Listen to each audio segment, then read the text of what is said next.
নমস্কার, কেমন আছেন সবাই? রামানন্দের রান্নাঘরে সবাইকে স্বাগত।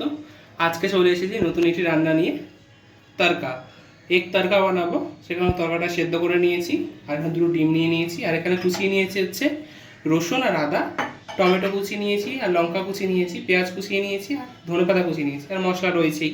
চলুন পরবর্তী পর্যায়ে চলে যাবো। কড়াই গরম করে নিয়েছি, তার মধ্যে তেলও গরম হয়ে গেছে। এবার হচ্ছে দিয়ে দেবো হচ্ছে কালো জিরে সামান্য পরিমাণে, আর দিয়ে দেবো হচ্ছে একটা শুকনো লঙ্কা। এবার দিয়ে দেবো হচ্ছে পেঁয়াজ কুচিগুলো।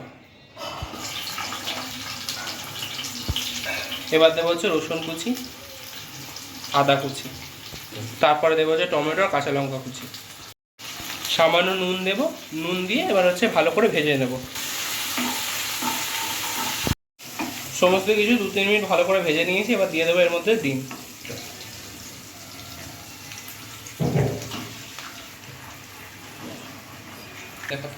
ভালো করে ডিমটাও এর সাথে ভেজে নেব। সমস্ত কিছু ভালোভাবে ভেজে নিয়েছি। এবার এর মধ্যে দিয়ে দেবো সামান্য পরিমাণে হলুদ আর জিরের গুঁড়ো, ধনের গুঁড়ো দিয়ে কষিয়ে নেব। মশলা ভালো করে সবাই কষিয়ে নিয়েছি। এবার হচ্ছে এর মধ্যে দিয়ে দেবো হচ্ছে সেদ্ধ করে রাখা তরকাটা, দিয়ে ভালো কষিয়ে নেব। এবার ফোটার জন্য অপেক্ষা করব।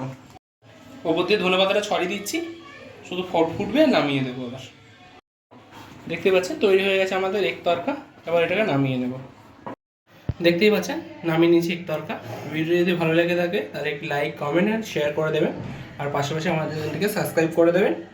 আর অবশ্যই বাড়িতে বানিয়ে খাবেন, রুটি, ভাত, পরোটার সাথে। অবশ্যই একটি অসাধারণ রেসিপি। Thanks for watching.